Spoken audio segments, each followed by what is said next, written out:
우리의 믿음의 주요 온전케 하시는 예수를 바라보라 하신 말씀처럼 우리 주님을 찬양합시다. 할렐루야. 아멘. 또 우리 한 주간 믿음과 사랑으로 살려고 애를 쓰신 우리 성도님들 서로 격려합시다. 서로 인사합시다. 한 주간 수고 많으셨습니다. 네. 우리의 수고는 사랑의 수고, 믿음의 수고인 줄 알고, 우리가 9월, 이제 10월 두 달 동안 로마서 8장을 잘 이해하고 암송하고 은혜 받기를 원하는 가운데 있습니다. 그렇지만 오늘은 우리 추석 명절을 앞두고 가족들을 대하는 마음을 다시 한번 새롭게 하고 싶어서 본문을 이제 새롭게 하였습니다.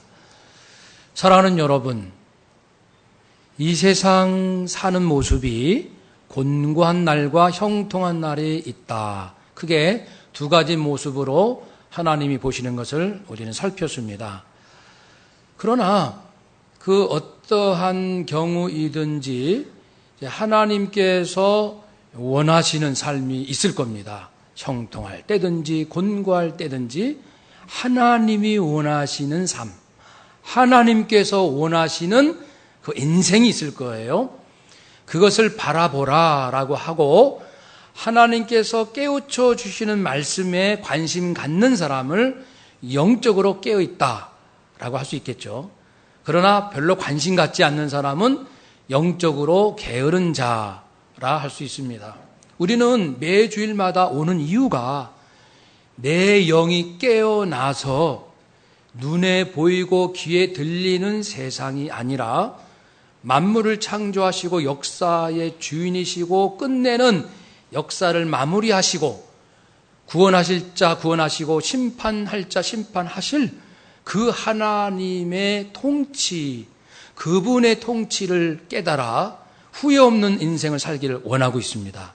그래서 매주일마다 모여서 예배 드리고 하나님께 감사드리고 또 말씀을 귀담아 들을 때마다 우리의 영이 깨어나기를 축복합니다. 마음도 깨어겠지만 영이 깨어야 마음도 깨어납니다. 우리는 내가 원하는 것을 이루는 경우도 있고 원했지만 이루지 못하는 경우도 있어요. 하나님은 어떻게 역사하실까? 하나님은 기본적인 원칙을 갖고 계신 분이에요. 이 자연과 우주와 역사를 통치하실 때 무계획적, 무질서, 아무런 기준 없이 하시는 분이 아니시고 하나님은 질서의 하나님이시기 때문에 그분 나름대로의 정확한 원칙과 기준을 가지고 만드셨고 보존하시고 지금도 이렇게 유지하시고 이끄시고 통치하고 계시죠. 그래서 우리는 그것을 잘 배워야 합니다. 하나님의 원칙이 무엇인지 그 원칙에 따라야 할 것입니다. 그것이 가장 샬롬, 평안한 인생이기 때문에 그렇습니다. 그런데 하나님의 원칙이 무너지는 때가 있어요. 인간은 하나님의 원칙과 그 기준을 무너뜨릴 수 없어요. 우리는 피조물이기 때문에 하나님의 원칙을 벗어나는 경우, 넘어서는 경우는 하나님 스스로가 하실 경우 유일하게 사람이 개입할 수가 없어요. 하나님 스스로가 당신의 원칙을 넘어설 경우가 있습니다. 그럴 때는 이제 우리가 기존에 알고 있는 새로운 하나님을 만나게 되죠. 오늘 그 하나님, 또 하나님 보내신 예수님을 만나게 되고 하나님께서 통치하시는 그 원리를 새롭다고도 할 수 있고 이미 알고 계신 분은 더 깊게 하시고 해서 이전보다 더 풍성한 삶, 하나님을 더 깊이 이해하기 때문에 내 삶이 그만큼 이렇게 안정이 되고요. 영적으로 안정이 되고 힘이 있고 그런 삶이 될 수 있기를 축복합니다. 예수님께서 갈릴리에서 복음 전하시고 병자 고치시고 귀신 쫓으시고 많은 일을 하셨어요. 그렇지만은 또 유대인들의 반대가 심했습니다. 몇 가지 이유로 예수님은 이곳을 잠시 떠나 두로 지방에 가서 쉬기를 원하셨어요. 그래서 제자들 대동하시고 이제 예수님께 호의를 베푸는 두로 지방의 한 가정에 들어가시게 됩니다.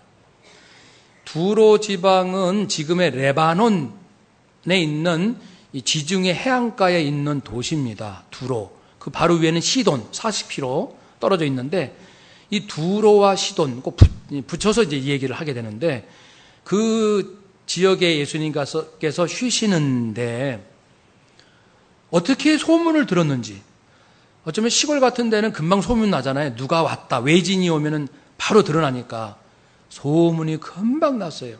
그것은 루가복음에 보면은 예수님께서 산상수훈하실 때 두로와 시돈 지방에서 사람들이 왔다 그랬어요. 와서 들었어요. 그러니까 이미 그때 두로 시돈 지방 사람들이 예수님의 말씀 듣고 예수님의 소문 듣고 하시는 일을 알았던 거죠. 그런데 자기 지역에 예수님이 오셨다 하니까 난리가 난 거죠. 그 중에 이제 이 한 집안에 머물러 계셨는데 한 여인이 용기를 가지고 예수님을 찾아왔습니다. 찾아와서 발 아래 엎드렸습니다. 발 아래 엎드렸다는 것은 완전히 내가 복종합니다. 당신은 주인이십니다. 당신 말씀대로 하겠습니다. 당신이 내 인생의 열쇠, 키를 가지고 있습니다. 절대적 신뢰, 절대적 복종의 의미가 있지 않습니까? 발 아래 엎드렸다. 그런데 이 여인은 엄마예요. 어린 딸이 있는데 귀신 들렸어요. 그러니까 이 아이가 자기 의지대로 하지 못하고 흑암의 권세, 공중 권세 잡은 자, 어둠의 영, 귀신, 사탄, 마귀에 사로잡힌 거예요. 그래가지고 인간 이하의 행동을 했겠죠. 그런 모습을 볼 때 엄마의 마음이 어떻겠습니까? 그렇죠? 우리가 자녀가 좀 말만 안 듣고 딴 길로만 가도 부모의 속은 다 썩습니다. 정말 다. 그런데 귀신 들린 딸을, 그것도 어린 딸, 바라볼 때마다 마음의 고통과 근심과 이것이 계속 낫지 않는 상태일 때 절망감, 그런 가운데 있었습니다. 우리도 그럴 수 있죠. 그럴 때가 있죠. 도저히 내 힘으로 해결되지 않을 듯한 불안과 절망스러운 현실들. 근데 이 여인은 그때 예수님 소문 듣고 예수님께 갔습니다. 예수님 만나면 살 것 같다. 예수님 만나면 살지 모른다. 예수님이 도와주시면 해결될지 모른다. 아니, 될 것이다. 예수님 만나면 산다. 한번 따라 합시다. 예수님을 만나면 내 인생은 삽니다. 아멘. 우리 가정도 반드시 살지요.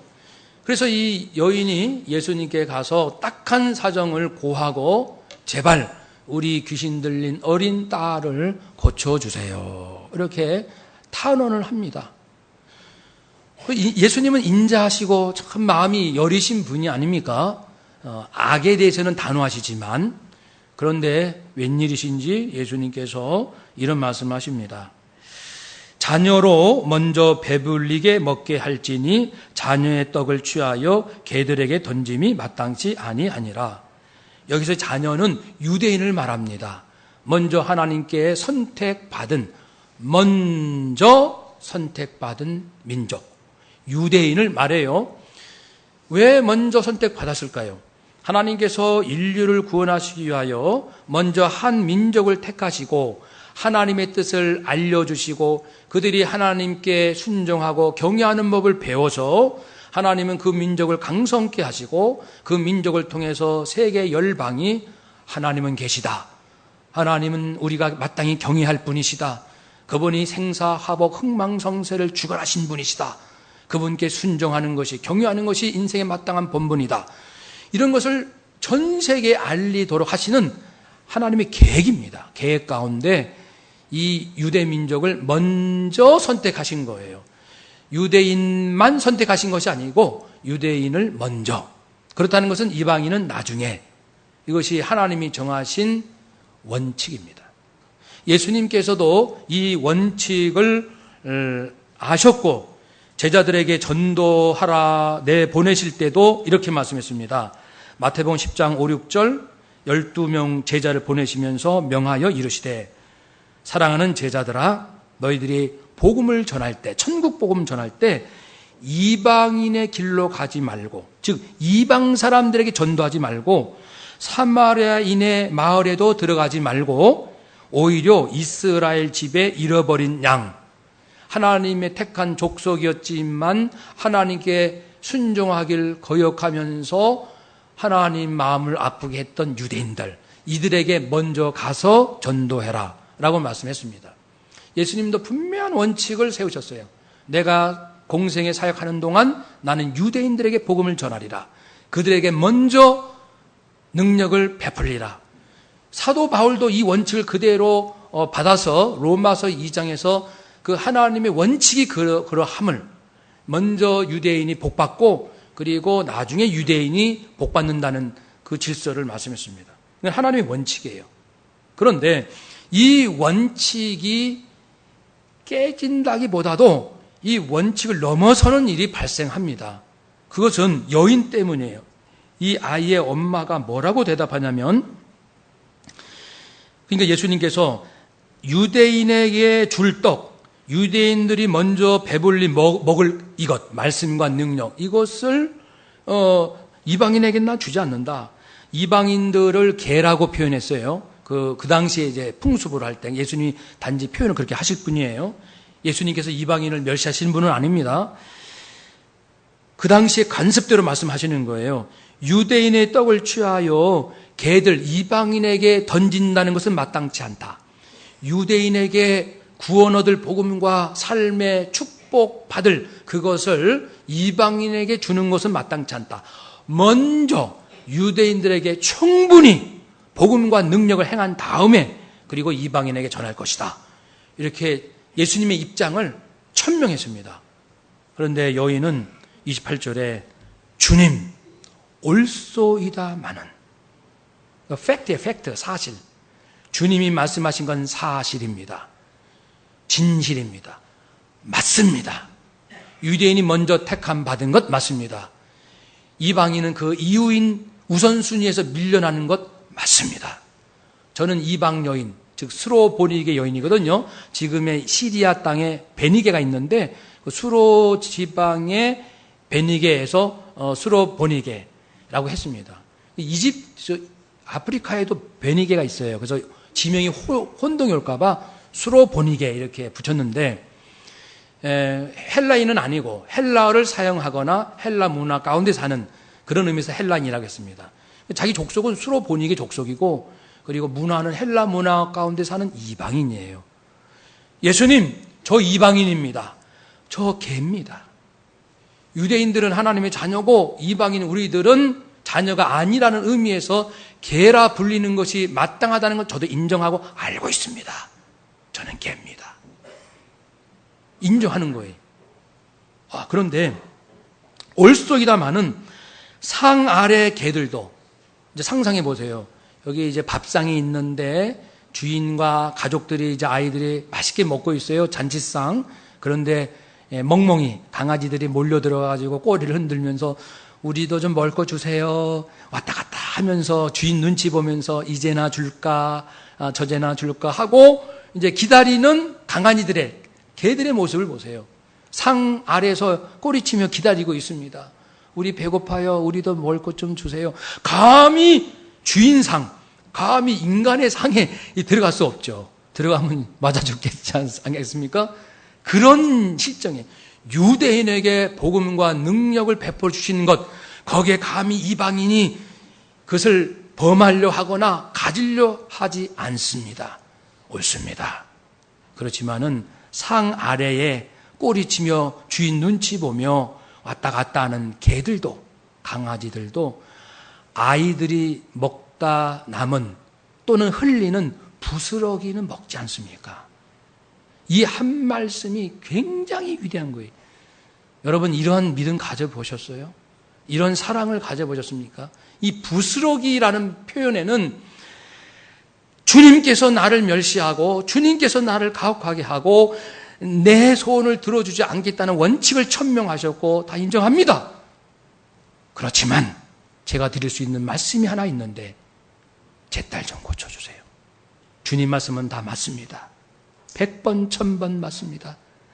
그런데 제 말씀 한 번만 좀 들어주세요. 제 딸 좀 고쳐주세요. 보통 사람 같으면 예수님께서 단호하게 거절하면요, 그렇게 못합니다. 근데 이 여인은 맞아요. 예수님이 그렇게 행동하시는 거 이해합니다. 존중합니다. 맞습니다. 틀린 거 하나도 없어요. 그런데 제 말씀 좀 들어보세요. 제 딸 좀 고쳐주세요. 한번 따라 합시다. 주님, 제 딸 좀 고쳐주세요. 아멘.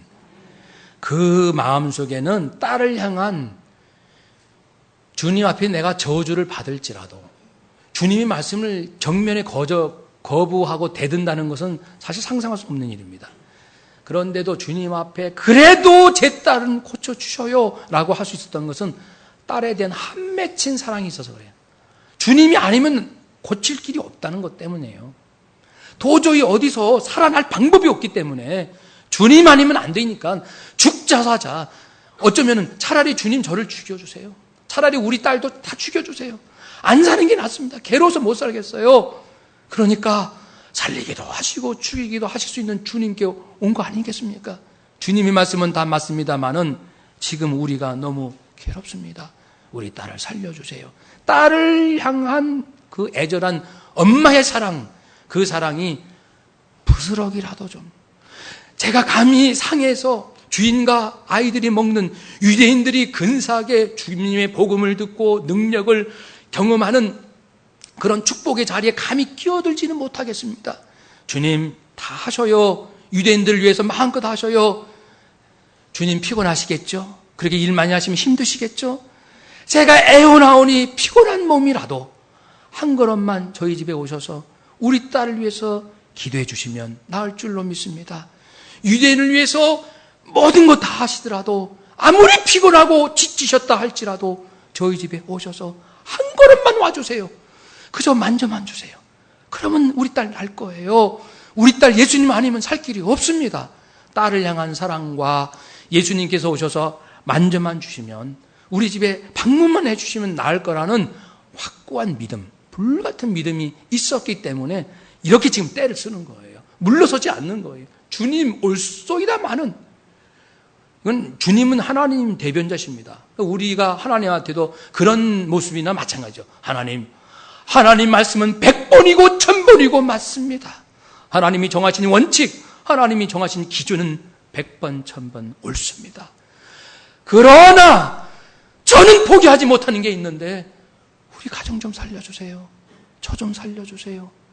그 애원, 거기에 예수님이 녹아지셨어요. 그래서요, 아무리 예수님이 세우신 원칙과 기준이 있다 할지라도 하나님 당신께서 그것을 넘어서실 수 있는 경우가 있는데 그것은 예수님이 감동받으실 때 네가 네 딸을 그렇게 사랑하는구나. 네가 나를 그렇게 분명히 믿고 있구나. 오늘 본문에 마태복음에 있지만 네 믿음이 크도다 했습니다. 그러니까요. 지성이면 감천이라 라는 말도 속담이 있듯이 이 하나님의 이 법칙에 그것이 적용이 됩니다. 그래서 하나님 스스로 세운 그 기준을 하나님이 넘어서시는데 그렇게 되는 유일한 경우는 하나님이 감동 받으실 때예요. 우리 인생에 힘들고 어려움 많은 거 압니다. 그러나 힘들다 어렵다 사실은 그것으로 해결이 안 돼요. 안 돼요.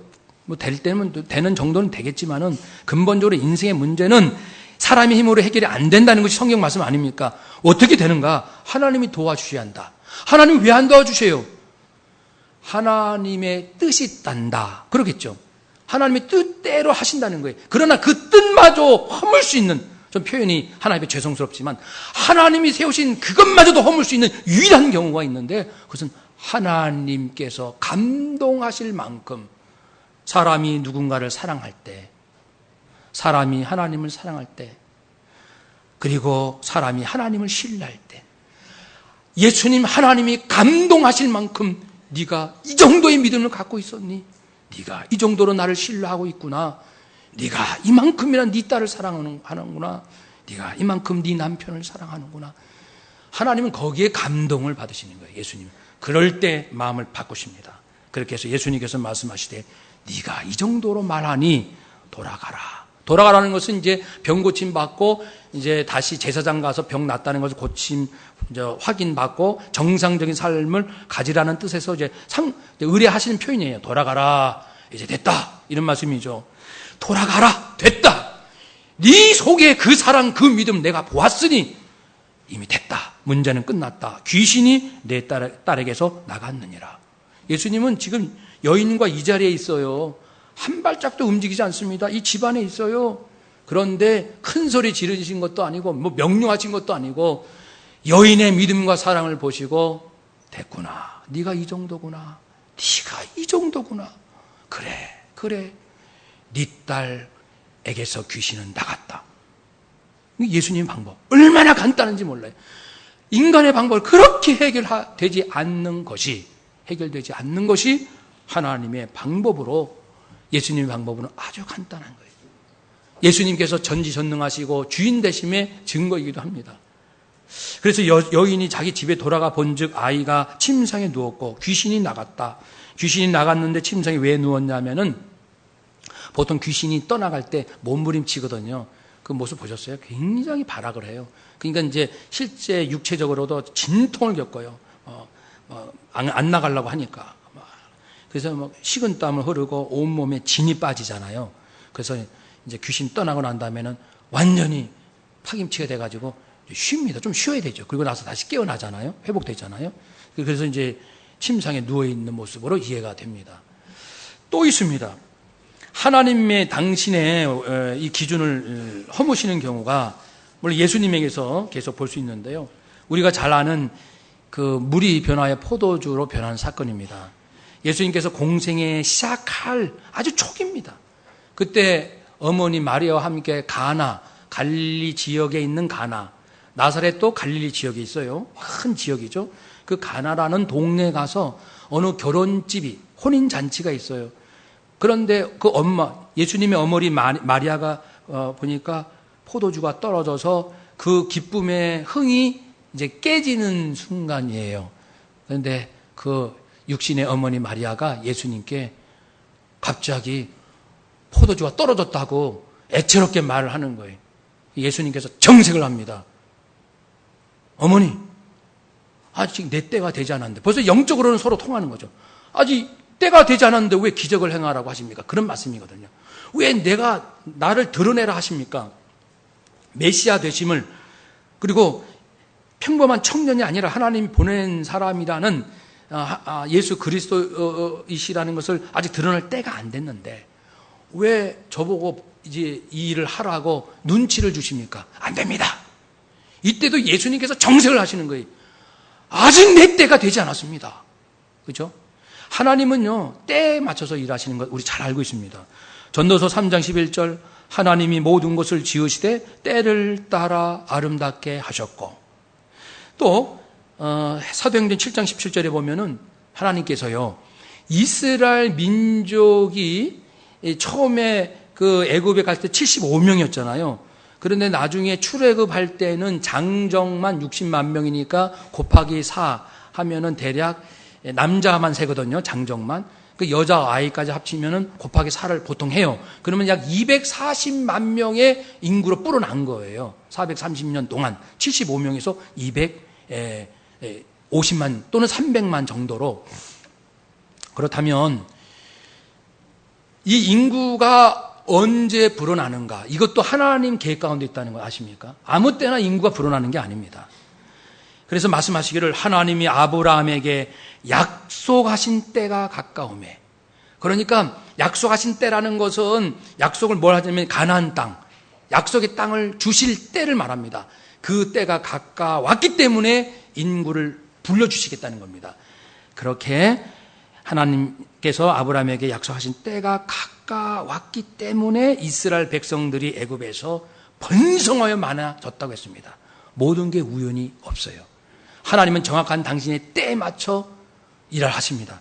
그러니까 예수님께서 어머니 아직은 내 때가 아닙니다. 이때는 그 카이로스잖아요. 하나님이 하시는 때 몇 시, 물리적 시간은 크로노스, 때. 그러나 하나님이 원하시는 그 때를 영적으로 카이로스, 아직 카이로스가 아닙니다. 저한테 이렇게 어떻게 보면 이렇게 억지 부리시면 안 됩니다. 그런데도 이 엄마 마리아는 이제 하인들에게 이분께서 말씀하신 대로 순종하라. 이분께서 하실 거라는 어디서 믿음이 왔는지 확신을 가지고 이분이 하신 대로 해라. 그때 예수님은 간파하신 거예요. 내 육신의 어머니 마리아 마음속에 혼인잔치를 하는 이 사람들을 기쁘게 해주고 싶은 마음, 이 잔치를 흥겹게 하고 이들을 정말 사랑하는 어머니의 마음을 읽었고, 그리고 나 아들 예수지만 메시아로서의 나에 대한 절대적 신뢰를 갖고 이제 말을 하는 것을 보고서 예수님도 물러나셨어요. 때는 안 됐지만 이제 일을 하시는 거예요. 그래서 이제 예수님께서 하인들에게 항아리에 물을 가득 채워라. 채웠어요. 갖다 또 주어라. 또 주니까 물이 변하여 포도주가 되었어요. 이게 기적입니다. 그러니까 하나님의 때, 예수님의 때마저 무너뜨리는 경우는 아까랑 동일해요.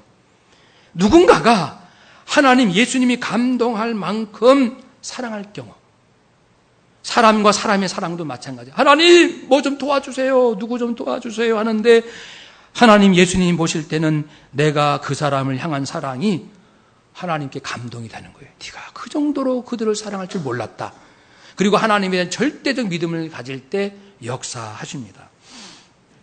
또 있습니다. 예수님께서 성전에서 말씀을 가르치실 때 그 간음하다가 현장에서 붙잡힌 여인이 끌려온 적이 있어요. 서기관과 바리새인들이 끌고 와서 예수님을 시험하려고 이제 테스트하지 않습니까?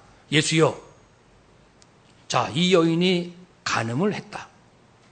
율법에 의하면 돌로 쳐 죽이라 했는데 당신은 어떻게 말할 것이요? 예수님은 다 알아요. 이 사람들이 예수님을 테스트 시험하려고, 그래서 만약에 마땅히 율법 따라 죽여야지 그러면은 허허 언제는 사랑하라 사랑하라 했으면서 죽이라고 하네? 이렇게 소문 낼 것이고, 죽이면 안 됩니다 하면은 예수란 자는 율법을 거역한 자다, 율법을 정면으로 비판한 자다, 이렇게 또 소문 낼 거예요. 이러나 저러나 예수님을 이게 걸고 넘어지려고 이 시험하려고 이런 질문을 하는 거예요. 여인을 끌고 와서. 여러분, 간음한 사람을 돌로 쳐 죽이는 것은 원칙입니다. 이건 율법이에요. 하나님의 법입니다. 예수님도 그건 거역을 못 하시는 거예요. 하나님의 법입니다. 그런데 이 법을 넘어서는 경우가 있어요. 그것이 뭘까요? 나중에 예수님께서 말씀했죠.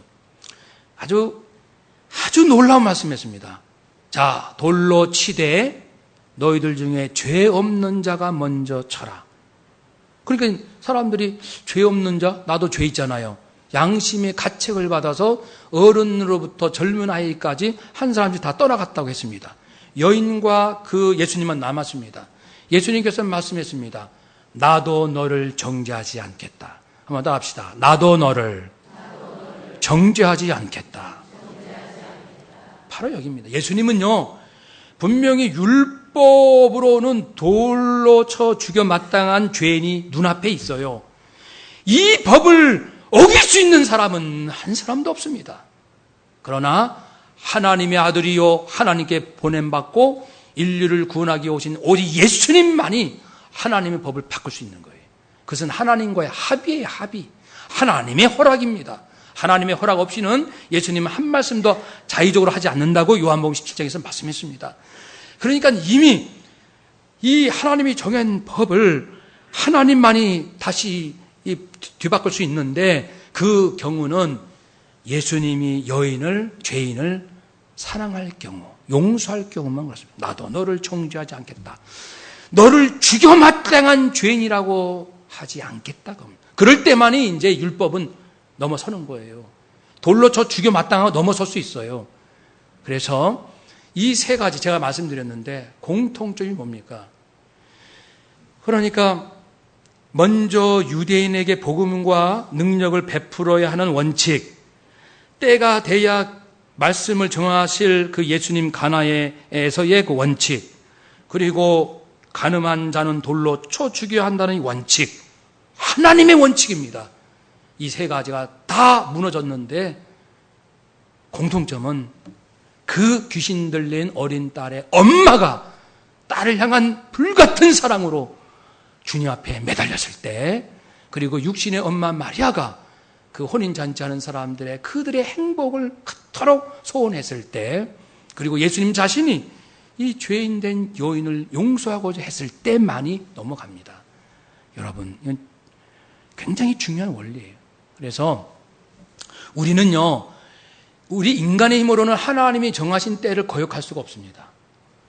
어느 누구도 하나님의 주권을 막을 수도 없고 거역할 수도 없고 무너뜨릴 수도 없어요. 그것이 하나님의 주권입니다. 하나님의 주권이 무너질 때가 있어요. 무너진다는 표현은 좀 부적절하겠죠. 하나님의 주권이 새롭게 되는 때가 있어요. 유일하게. 그것은 사랑을 만나면 하나님은 마음이 약해져요. 하나님은 사랑이시라. 하나님은 당신이 사랑이시기 때문에 사랑에 미친 사람 보면은 하나님 마음, 예수님 마음은 바로 녹아집니다. 바로 약해지는 거예요. 네 말대로 해줄게. 네가 그렇게 사랑하고 네 가족들을 그렇게 사랑할 줄 몰랐어.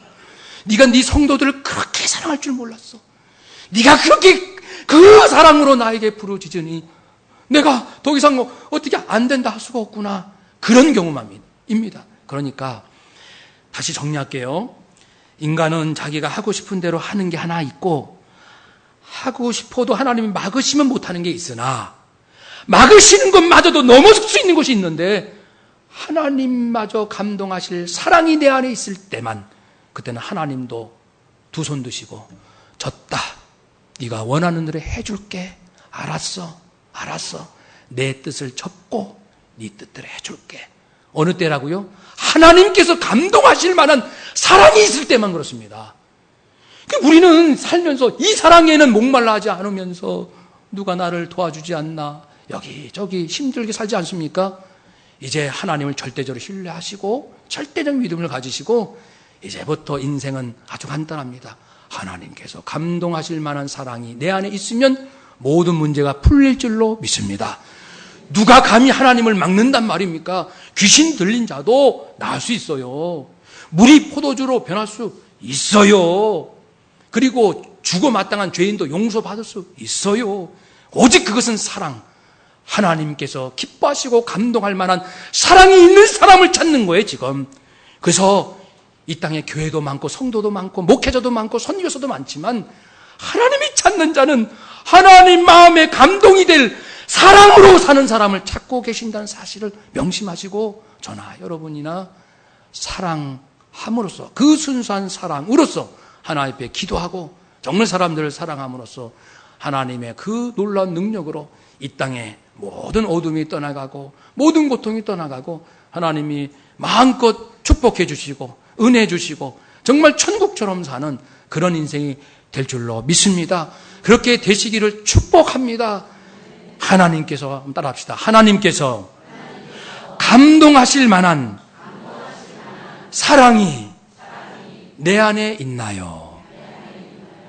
부디 스스로 질문하시고 이번 추석 때 인간적 사랑 말고요, 하나님께서 감동할 만한 사랑으로 가족들과 친척들을 잘 섬기시기를 주님의 이름으로 축복합니다. 아멘. 기도하겠습니다.